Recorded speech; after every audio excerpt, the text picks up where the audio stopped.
Salut tout le monde, c'est Nelvéachan. On se retrouve enfin pour la quatrième et dernière partie de cette fac sur les feutres à alcool. Avant de rentrer un peu plus dans les mises en couleur un peu plus élaborées, je voulais vous revenir sur quelques petites choses suite à tous les commentaires que j'ai reçus sur les 3 vidéos précédentes. Déjà, dans un premier temps, lors de la première vidéo, j'ai dit que les feutres à alcool n'étaient pas faits pour être mis dans les mains des enfants. Parce que j'ai eu beaucoup de retours. Quand je dis enfants, pour moi, ce sont des enfants en bas âge, 3, 4, 5 ans maximum. Vous avez 12 ans ou 13 ans, j'estime que vous êtes parfaitement capable de mettre en couleur correctement et de respecter vos feutres. Vous pouvez donner des feutres à alcool à des enfants de 2, 3, 4 ans si vous voulez. C'est vous que ça regarde. C'est juste en termes d'investissement, si ça vous dérange pas de réinvestir dans ces feutres-là tous les mois parce qu'ils ont été mal bouchés et qu'ils ont séché ou que la mine a été écrasée et donc abîmée, ça vous regarde, hein. Vous faites ce que vous voulez avec vos feutres. Ok? Une autre chose sur laquelle je voulais revenir, c'est j'ai eu des commentaires qui me disaient pourquoi tu parles pas des graphites ou pourquoi tu parles pas des Spectrum ou d'autres marques. Qu'est-ce que t'en penses des graphites ou des Spectrum ou Neopico, j'en sais rien. Si je vous les ai pas présentés, c'est parce que je ne les connais pas, tout simplement. Je ne les ai jamais eus entre les mains. Du coup, c'est un petit peu compliqué pour moi de vous donner un retour sur ces marques de feutres que je n'ai jamais utilisées. Donc c'est pour ça que je peux pas vous faire la comparaison. Ensuite, j'ai eu des retours aussi en me disant ouais, t'as oublié de parler des Touch 5. Donc lui, je l'ai pas mis dans la même question que l'autre. Parce que c'est un petit peu particulier. Déjà, parce que je ne connaissais pas les Touch 5. Alors pas du tout, hein. J'en ignorais totalement l'existence. Et du coup, j'ai quand même fait quelques recherches. Parce que je me suis dit, tiens, c'est bizarre, il s'appelle Touch. J'en ai pas parlé, pourtant je vous ai fait tout un paragraphe sur la marque Touch. Et donc c'est là où je vais vous dire, attention, Touch 5 ne fait pas partie des feutres Touch. Les feutres Touch Twin Marker que je vous ai présentés, hein, qui sont la nouvelle version par rapport à ceux que moi j'ai, ont été créés par une société coréenne qui fait des feutres à alcool depuis très nombreuses années. Touch 5, c'est les feutres de contrefaçon chinoise de la marque Touch. En Chine, ils adorent copier ce qu'on leur demande de fabriquer et du coup, ils les mettent à leur sauce, ils changent le nom et ils les revendent comme ça. Donc c'est tout simplement de la contrefaçon. Vous dire est-ce qu'ils sont bien ou pas, j'en sais rien. Pareil que pour les autres marqueurs, je ne les ai pas eu en main, donc difficile de vous dire s'ils sont bien ou pas. Dans les ondits, j'ai cru comprendre qu'ils étaient assez peu pigmentés, donc les couleurs peut-être un peu moins vives, et qu'il y avait peut-être un peu moins d'encre à l'intérieur, donc ils ont peut-être tendance à se finir plus vite. Une dernière chose que j'ai eue dans les ondits, c'est que en fonction de là où vous les commandez, vous pouvez avoir des feutres qui arrivent qui sont déjà secs. Voilà. Donc certains que vous ne pourrez pas utiliser. Mais ce sont des ondits. Une autre contrefaçon qui existe, une autre contrefaçon chinoise qui existe, c'est les Fine Color, si je vous dis pas de bêtises, qui sont eux la contrefaçon des Copic. J'ai même pas envie de les appeler des marques parce que finalement c'est voilà, c'est de la contrefaçon quoi. Donc ces deux contrefaçons là, ça se trouve marchent très bien, mais c'est vrai que moi je les recommanderais pas parce que finalement c'est du copiage. Je suis pas très contrefaçon en fait. Je préfère respecter le travail des entreprises qui ont étudié leur sujet et leurs produits afin de le mettre en vente dans les meilleures conditions possibles. Ensuite, qu'est-ce que j'ai eu aussi? Ah oui, oui, j'arrive pas à faire un dégradé. Alors je crois que j'ai pris un exemple bateau, hein, et j'arrive pas à faire un dégradé. J'ai du bleu et du rose et ça fait pas de violet. Alors, les feutres à alcool, c'est pas fait pour créer des couleurs. Si vous voulez créer des couleurs en mélangeant deux teintes, prenez de la peinture. Là, c'est fait pour. En fait, dans les feutres à alcool, on parle de dégradé. Il faut plutôt voir ça comme un fondu de couleur, c'est-à-dire que je mets un bleu et un rose à côté. Je vais avoir une transition qui va se créer. Ça sera pas vraiment du violet, ça va être une transition qui va se créer histoire de ne pas avoir de démarcation. Mais on crée pas de couleur avec des feutres, enfin du moins pas à la manière dont on l'assimile avec de la peinture. Voilà. Alors c'est quoi l'intérêt d'avoir des feutres à alcool par rapport à des feutres normaux? Je vais vous faire une petite comparaison rapide là sur la vidéo. Je pense que les dessins vont parler d'eux-mêmes, hein. Ça n'a pas du tout le même rendu. Donc je vous fais une petite démo là et puis je pense que vous allez vous en rendre compte du côté beaucoup plus homogène des feutres à alcool par rapport à des feutres classiques. Ensuite, une dernière question que j'ai eue, c'est j'ai du mal à placer mes lumières. Donc celle-ci aussi, elle revient très très souvent. Donc je vous en ai parlé dans la vidéo numéro 3, comment on peut placer les lumières. Je vous avais fait des petits monstres verts et je vous avais mis des flèches pour montrer la direction de la lumière et la répercussion sur l'objet, enfin sur le petit monstre. Ça va être très difficile de vous expliquer mieux que ça en fait. Comment vous dire? En fait, pour vraiment apprendre à placer des lumières, bah déjà, c'est pas inné chez tout le monde. C'est des choses qui s'apprennent. C'est comme faire la colorisation au feutre à alcool et j'ai maîtrisé ces feutres.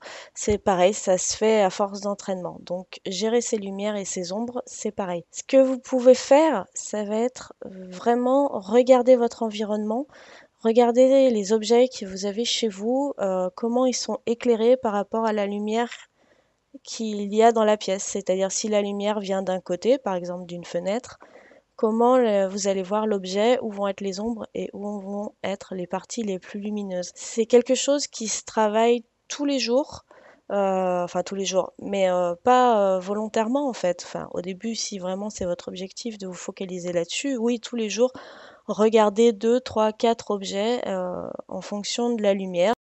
Ça peut prendre des années pour maîtriser les ombres et les lumières. Mon chéri, moi, il est designer 3D. Pour lui, les ombres et les lumières, ça fait partie intégrante de son travail et c'est quelque chose qu'il a assimilé à force d'observer son environnement. Mais voilà, faut vraiment regarder autour de vous et prendre le temps de vous poser les questions.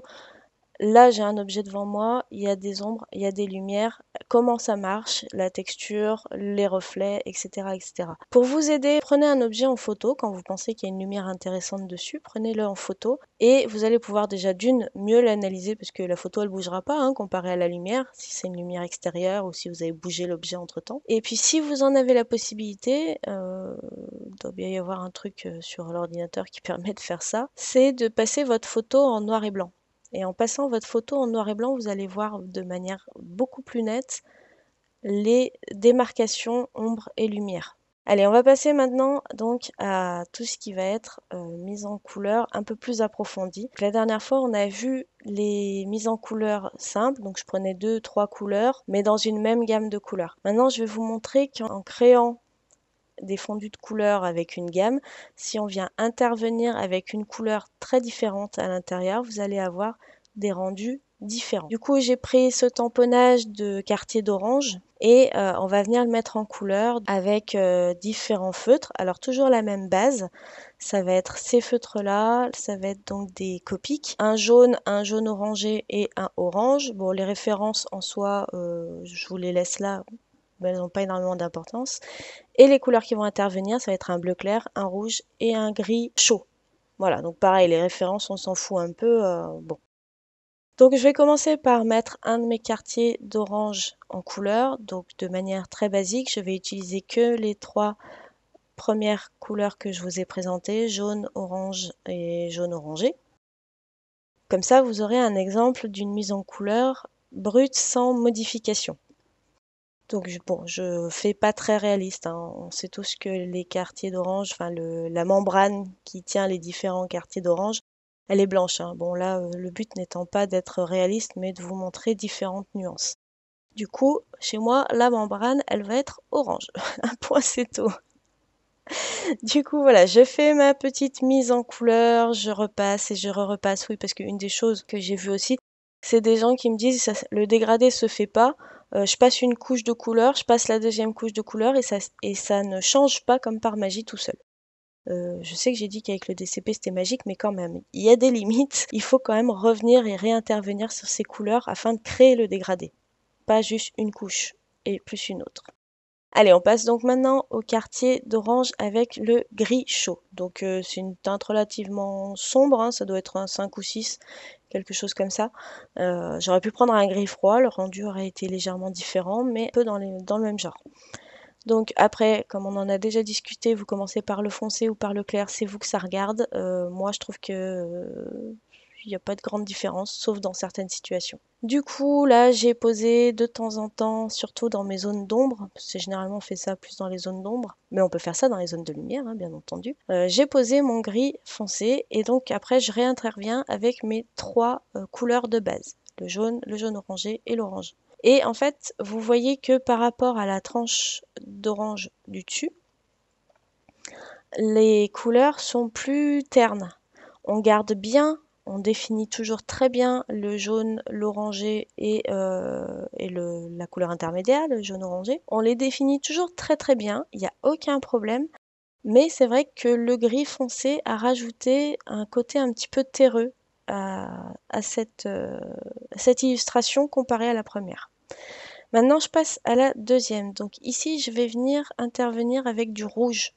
Donc le rouge qui est une couleur beaucoup plus soutenue que l'orange, hein, même si mon orange est bien pétant quand même. Le rouge, c'est un degré au-dessus. Et donc du coup, le but, ça va pas être de tout passer en rouge, hein, parce que sinon, il n'y aurait plus d'intérêt. Mais bon, là, cette fois, mes ombres, je vais venir les faire avec le feutre rouge. Et vous allez voir que du coup, ma tranche d'orange va être beaucoup plus lumineuse, beaucoup plus vive avec les ombres de rouge que quand j'ai utilisé seulement mes trois couleurs. Donc je parle même pas en comparaison avec le gris, hein, parce que forcément je vous ai dit que ça donnait un aspect un peu plus terreux. Donc là avec le rouge, ça va vraiment avoir des couleurs beaucoup plus peps et beaucoup plus vives. Donc le rouge étant quand même une couleur très proche de l'orange et du jaune, on reste dans la même gamme, mais ça vous montre qu'on n'est pas obligé de rester que sur des oranges ou des jaunes orangés. Voilà, on peut très bien casser notre trio de teintes avec quelque chose de beaucoup plus peps et de beaucoup plus vif. Voilà, donc on a vraiment quelque chose de beaucoup plus chaleureux. Et le dernier morceau d'orange, donc là on va venir le retravailler cette fois avec une couleur bleue. Donc j'ai pris un bleu clair, un bleu un peu vitre. Enfin, en tout cas, c'est celui que nous on utilisait en archi pour faire les vitres en perspective. Et donc du coup, bon, ça crée une couleur un peu dégueulasse, hein, sur le coup, on est bien d'accord. Mais voilà, après vous revenez travailler votre couleur avec donc le orangé et le jaune orangé et le jaune. Et en fait, du coup, ça crée donc pas vraiment. On va tirer vers le marron, mais on va tirer vers le marron, vers le gris, mais ça sera pas la même tonalité que le quartier d'orange qu'on a fait avec le gris foncé, mais le gris chaud. Ça va donner une sensation différente sur le visuel. Donc quelque chose de, je dirais pas que l'orange elle est pourrie, mais enfin on voit qu'elle est quand même un petit peu plus en fin de vie. Vous voyez ce que je veux dire? Vous avez, en gros, vous avez, enfin moi l'impression que j'ai, c'est que elle est abîmée en fait cette orange finalement, parce que le bleu est en contradiction avec le orange, hein, ce sont les couleurs complémentaires. Oui, c'est complémentaire, mais c'est en contradiction. Mais bon, bref, ça c'est des bases de cours d'art appliqué. Donc voilà, en fait, sur mes 4 exemples, donc je vous remets les couleurs pour que vous puissiez voir quel quartier d'orange correspond avec quelle couleur rajoutée. Donc vous pouvez vraiment constater que en fonction de la couleur qui n'a rien à voir ou qui n'est pas dans notre trio ou duo de dégradés, vous allez pouvoir faire des variations très subtiles, mais vous allez pouvoir donner une impression différente en fonction de la couleur que vous allez rajouter. Donc voilà, c'était pour vous montrer que vous pouvez intervenir avec des couleurs complètement décalées par rapport à ce que vous avez l'intention de faire, quoi. Une robe bleue, vous pouvez très bien décider dans l'ombre de rajouter du violet ou du rose ou du vert.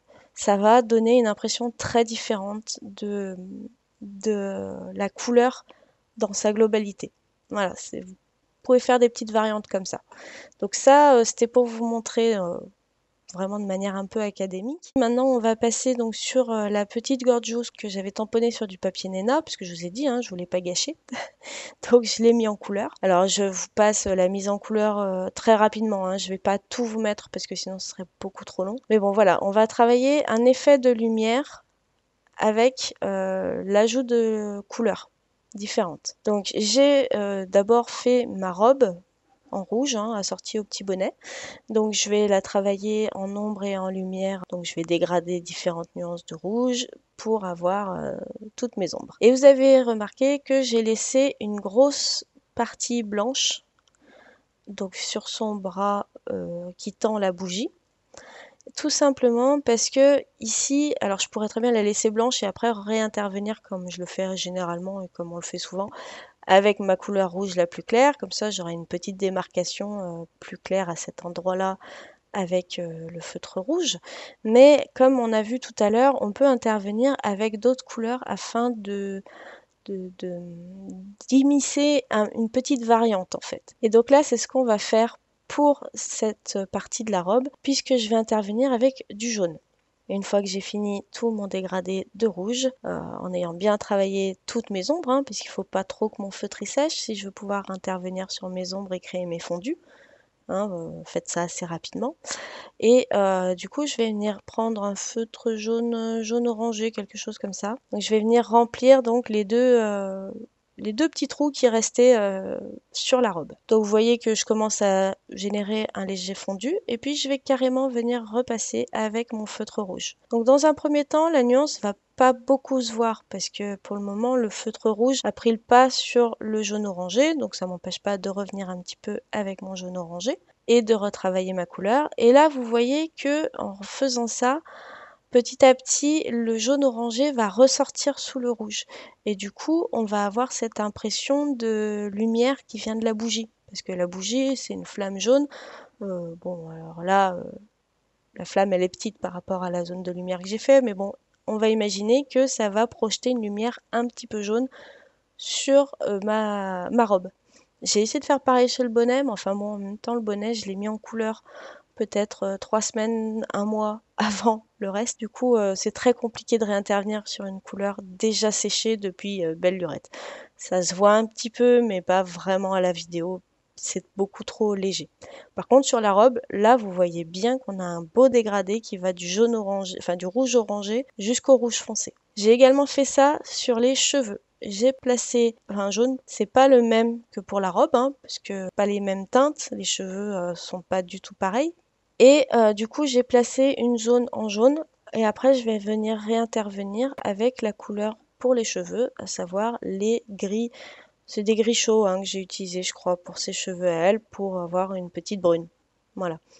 Oui, parce qu'on va pas utiliser du noir pour faire une brune, ou très peu, que dans les zones très sombres. Sinon, vous allez plus avoir de détails du tout. Voilà pour la mise en couleur de cette petite gorgeous. Donc, comme je vous ai dit, je vous ai pas tout mis, hein, ce serait beaucoup trop long. Mais vous pouvez voir du coup qu'on peut rapporter une touche de lumière différemment de ce qu'on avait fait dans la vidéo précédente. Mais voilà, plutôt que de laisser une couleur très pâle, très claire, on peut intervenir en rajoutant du jaune, par exemple, pour la lumière de la bougie. Et du coup, le dessin, votre dessin va être beaucoup plus cohérent, va être beaucoup plus logique. Enfin, comment vous dire? Réaliste. Voilà, il va être beaucoup plus réaliste en fait, parce que la flamme de la bougie va projeter une couleur différente, d'une lumière blanche ou d'une lumière extérieure. Pour terminer toutes ces informations sur la mise en couleur, on va parler maintenant du blender, qui est un feutre alcool un petit peu particulier, puisqu'en fait il s'agit, on va dire, d'un diluant de pigments pour feutre à alcool. Vous n'allez pas pouvoir complètement effacer une couleur, faire une correction peut-être sur un dépassement, mais vous allez pouvoir grandement l'atténuer. Là, je vous montre avec donc le Blender Copic avec des feutres Copic et le Blender Touch avec des feutres Touch. Mais sûrement que le Pro Marker Blender aura le même résultat. C'est vraiment dans chaque marque, généralement, vous avez un blender qui existe.